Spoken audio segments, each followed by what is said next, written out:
दोस्तों, आज के इस वीडियो में हम बात करने वाले हैं कि जो आरएमपी डॉक्टर्स होते हैं जो गांव में कस्बों वगैरह में, तो उनके पास कौन कौन से इंजेक्शन्स का होना बहुत ज़रूरी है। और ज़्यादातर आरएमपी डॉक्टर्स जो होते हैं वो उन इंजेक्शन को अपने पास रखते भी हैं। तो उन्हीं के बारे में हम आज आपको बताएंगे। तो इस वीडियो को अंत तक देखते रहिएगा। हो सकता है वीडियो थोड़ी सी लंबी हो जाए, लेकिन उतना ही ज़रूरी भी है कि आपको जानना। तो नमस्कार दोस्तों, मेरा नाम है प्रमोद गंगवार, आप देख रहे हैं मेडिकल गुरुजी। चलिए सीखते हैं। तो पहले नंबर पे जो इंजेक्शन आता है वो है डाइक्लोफेनेक सोडियम। ये इंजेक्शन एक पेन किलर है। जब भी पेशेंट को आपने डाइक्लोफेनेक की टैबलेट भी दे दी, एसिक्लोफेनेक की टैबलेट भी दे दी, एस्प्रिन वगैरह भी दे दिया, लेकिन पेन जो है अगर कंट्रोल नहीं हो रहा है तो उस सिचुएशन में आप उसको डाइक्लोफेनेक सोडियम का इंजेक्शन इंट्रामस्कुलर दे सकते हैं। उससे उसको पेन में रिलीफ मिल जाएगा। अच्छा, सेकंड नंबर की अगर हम बात करें तो उसमें हमने रखा है पैरासीटामोल। पैरासीटामोल का इंजेक्शन भी आरएमपी डॉक्टर पास होना बहुत ज़रूरी है, क्योंकि कई बारी आपने पैरासीटामोल की टैबलेट्स देने के बाद भी पेशेंट का फीवर जो है वो कंट्रोल में नहीं आता है। तो ऐसी कंडीशन में आप पैरासीटामोल का इंजेक्शन भी इंट्रामस्कुलर दे सकते हैं। अच्छा, तीसरे नंबर की बात करें तो इसमें हमने रखा है ट्रामाडोल को। ट्रामाडोल इंजेक्शन है, ये भी एक पेन किलर ही है, लेकिन ये मतलब बहुत ही ज़्यादा सीवियर पेन पेशेंट को हो रहा है। मान लीजिए आपने डाइक्लोफेनेक सोडियम का इंजेक्शन दे दिया, उसके बाद भी पेन जो है वो कंट्रोल नहीं हो रहा है। ऐसी कंडीशन में आप ट्रामाडोल का यूज कर सकते हैं। ट्रामाडोल इंट्रामस्कुलर, इंट्रावीनस दोनों दिया जा सकता है। इससे पेन में रिलीफ मिलेगा ही मिलेगा 101%। अच्छा, फोर्थ नंबर की बात करें तो फोर्थ नंबर पे हमने जो इंजेक्शन रखा है डाइसाइक्लोमीन या ड्रोटावेरिन।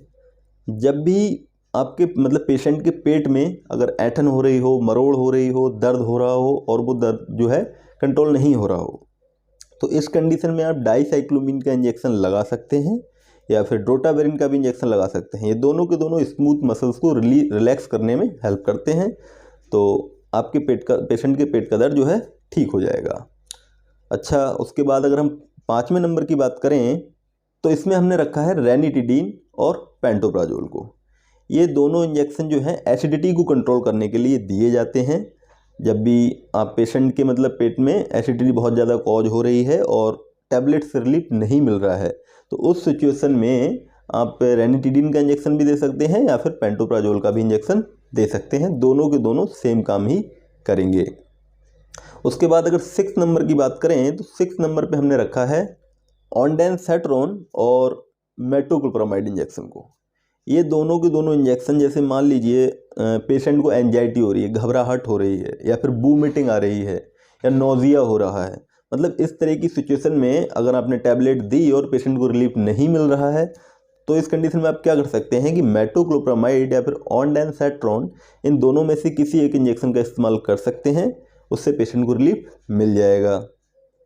अच्छा, 7th नंबर की बात करें तो 7th नंबर पे हमने रखा है फेनिरामाइन। फेनिरामाइन जो इंजेक्शन है वो एंटी एलर्जिक इंजेक्शन होता है। ये मान लीजिए कोई भी आपने इंजेक्शन दिया या फिर कोई ड्रग आपने पेशेंट को दी और उसके बाद वो ड्रग से उसको एलर्जी कॉज होने लगी, पेशेंट की स्किन में एलर्जी जनरेट होने लगी, या उसको मतलब तबीयत बिल्कुल घबरा गई, एक तरीके से जो इंजेक्शन या फिर ड्रग आपने दी थी वो रिएक्ट कर गई। तो उस कंडीशन में रिएक्शन को कंट्रोल करने के लिए आप फेनिरामाइन का इंजेक्शन दे सकते हैं इंट्रामस्कुलर। इससे 99% कंडीशन में जो एलर्जिक रिएक्शंस हैं वो कंट्रोल हो जाते हैं। और इसके साथ ही साथ अगर हम बात करें तो 8th नंबर पे जो हमने इंजेक्शन रखा है वो है डेक्सामेथासोन। डेक्सामेथासोन एक स्टेरॉयड है। ये भी एलर्जी को कंट्रोल करने के लिए इस्तेमाल किया जाता है, या फिर स्वेलिंग वगैरह को डिक्रीज करने के लिए भी इस्तेमाल किया जाता है। कई बारी तो कई सारे आरएमपी डॉक्टर्स जो फेनिरामाइन और डेक्सामेथासोन दोनों को मिक्सअप करके पेशेंट को लगा देते हैं। उससे भी काफ़ी हद तक मतलब 101% एलर्जिक रिएक्शन तो ख़त्म होने ही होने हैं। ये बहुत ही अच्छा रिजल्ट इसका देखने को मिलता है। उसके बाद अगर नेक्स्ट इंजेक्शन की बात करें 9th नंबर की, तो उसमें हमने रखा है हाइड्रोकोर्टिसोन। हाइड्रोकोर्टिसोन भी एक कॉर्टिको ग्रुप का स्टेरॉयड ही होता है, लेकिन इसका यूज जब किया जाता है, मान लीजिए जब आपने डेक्सामेथासोन या फिर एविल या फेनिरामाइन इंजेक्शंस का यूज कर लिया है, एलर्जिक रिएक्शंस कंट्रोल में नहीं आ रहे हैं, तो उस सिचुएशन में जो है पेशेंट को आप हाइड्रोकोर्टिसोन का इंजेक्शन दे सकते हैं। ये कई सारे ब्रांड नेम से आता है, जैसे हाइड्रोकॉर्ड, प्रीमाकॉर्ड ब्रांड नेम से आपको मिल जाएगा। ये इंजेक्शन भी आपके पास होना बेहद ज़रूरी है अगर आप प्रैक्टिस करते हैं तो। उसके बाद अगर हम नेक्स्ट इंजेक्शन की बात करें तो 10th नंबर पे हमने रखा है मल्टीविटामिन। मल्टीविटामिन का इंजेक्शन भी आपके पास होना बहुत ज़रूरी है, क्योंकि जब भी पेशेंट मान लीजिए उसका बीपी लो हो गया है या उसको कमज़ोरी महसूस हो रही है या फिर पेशेंट को चक्कर वगैरह आ रहे हैं, तो उस कंडीशन में आप मल्टीविटामिन का इंजेक्शन पेशेंट को दे सकते हैं। इंट्रावीनस दिया जा सकता है या फिर इंट्रामस्कुलर भी दे सकते हैं। और ज़्यादातर कंडीशन में जब भी आप इन्फ्यूजन देते हैं, बॉटल वगैरह चढ़ाते हैं, तो उस कंडीशन में भी आपको उसके अंदर मल्टीविटामिन का यूज करना पड़ता है। उसके बाद अगर नेक्स्ट इंजेक्शन की बात करें तो नेक्स्ट इंजेक्शन है ट्रांजेमिक एसिड। ये इंजेक्शंस का इस्तेमाल आपको बहुत ही रेयर केस में करना पड़ेगा, ज़्यादातर नहीं होता है, लेकिन ये इंजेक्शन आपके पास होना ज़रूरी है, क्योंकि ये इंजेक्शन जो है ये ब्लीडिंग को कंट्रोल करने के लिए इस्तेमाल किया जाता है। मान लीजिए किसी पेशेंट की कहीं चोट लग गई है और ब्लीडिंग रुक नहीं रही है, ब्लीडिंग रेगुलर हो ही जा रही है, उसका बहुत ज़्यादा ब्लड जो है वो लॉस हो जा रहा है, तो उस कंडीशन में आप ट्रांजेमिक एसिड का इस्तेमाल कर सकते हैं इस इंजेक्शन का। ये इंजेक्शन भी आपके पास होना चाहिए, लेकिन इसका यूज जो है बहुत रेयरली ही होता है। उसके बाद अगर नेक्स्ट इंजेक्शन की बात करें मिथाइल कोबालामिन। मिथाइल कोबालामिन जो इंजेक्शन है ये क्या करता है, नर्व को क्योर करने में हेल्प करता है। मतलब कोई भी अगर पेन पेशेंट के अंदर नर्व डैमेज होने की वजह से या नर्व वीक होने की वजह से हो रहा है, तो उस कंडीशन में इस इंजेक्शन का इस्तेमाल किया जाता है। इसका बहुत ही अच्छा रिजल्ट देखने को मिलता है, तो ये इंजेक्शन भी आपके पास होना चाहिए। उसके बाद अगर नेक्स्ट इंजेक्शन की बात करें तो हमने रखा है आयरन सुक्रोज इंजेक्शन को। ये इंजेक्शन क्या होता है, सीवियर एनीमिया में यूज किया जाता है। मान लीजिए आपने आयरन विद फोलिक एसिड के सिरप भी दे दिए, टैबलेट भी दे दिए, लेकिन पेशेंट का जो आयरन का हीमोग्लोबिन का लेवल है, जो ब्लड का लेवल है, वो इंक्रीज नहीं हो रहा है, तो उस कंडीशन में आप आयरन सुक्रोज इंजेक्शन का इस्तेमाल कर सकते हैं। ये उस एनीमिया की कंडीशन को क्योर करने में बहुत ज़्यादा हेल्प करता है। उसके बाद अगर नेक्स्ट इंजेक्शन की हम बात करें एमिकासिन या फिर जेंटामाइसिन। एमिकासिन एक एंटीबायोटिक है, जेंटामाइसिन भी एक एंटीबायोटिक है। दोनों के दोनों का जो वर्क है वो लगभग सिमिलर है।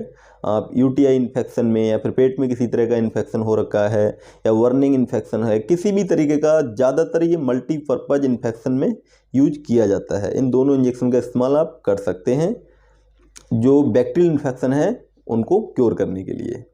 उसके बाद नेक्स्ट इंजेक्शन जो हमने रखा है वो है सेफ्ट्रियाजोन।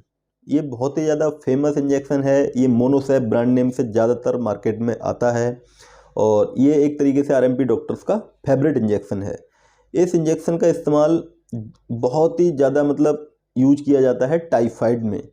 टाइफाइड अगर फीवर किसी को है तो इसको 5 दिन तक ओडी अगर आप डेली लगवा लेते हैं तो पेशेंट का जो टाइफाइड है वो लगभग ठीक हो जाता है।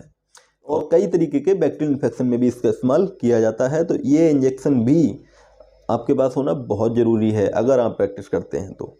उसके बाद अगर नेक्स्ट इंजेक्शन की बात करें तो वो हमने रखा है एमॉक्सिसिलिन पोटेशियम क्लेबुलानेट। ये जो इंजेक्शन है ये मॉक्सिकाइन सीवी ब्रांड नेम से ज़्यादातर मार्केट में आता है, तो इसका इस्तेमाल आप कर सकते हैं। कोई भी जख्म है, कोई घाव है, वो ठीक नहीं हो रहा है, तो उसको सुखाने के लिए, उसको सही करने के लिए, क्योर करने के लिए आप इस इंजेक्शन का इस्तेमाल कर सकते हैं। इसका बहुत ही अच्छा रिजल्ट देखने को मिलता है। अच्छा, जो नेक्स्ट इंजेक्शन हमने इस ग्रुप में रखा है, इस लिस्ट में रखा है, वो कोई इंजेक्शन नहीं है, वो एक वैक्सीन है, लेकिन उसका आपके पास होना बेहद ज़रूरी है अगर आप प्रैक्टिस करते हैं, आरएमपी डॉक्टर्स हैं तो। उसका नाम है टिटनेस वैक्सीन। ये आपके पास होना बहुत ज़रूरी है क्योंकि ज़्यादातर लोगों के लोहे की वजह से या किसी और चीज़ से चोट वगैरह लगती रहती है, तो उसको आपको टिटनेस का वैक्सीन देना ही पड़ता है 24 घंटे के अंदर अंदर, ताकि जो पेशेंट है, क्योंकि टिटनेस जो है एक नॉन ट्रीटेबल डिसीज़ है। अगर पेशेंट को टिटनेस हो जाता है तो उसका कोई ट्रीटमेंट मार्केट में अवेलेबल नहीं है, तो ये वैक्सीन आपके पास बहुत ही ज़रूरी है कि हो, क्योंकि जब भी पेशेंट किसी को भी चोट लगती है किसी भी लोहे से या किसी मतलब जंग खाई हुई चीज़ से, तो आपको टिटनेस का वैक्सीन उसको देना ही देना है। तो ये सारे इंजेक्शंस आप अपने पास रखिए अगर आप प्रैक्टिस करते हैं, आरएमपी डॉक्टर्स हैं तो। आज की वीडियो में बस इतना ही।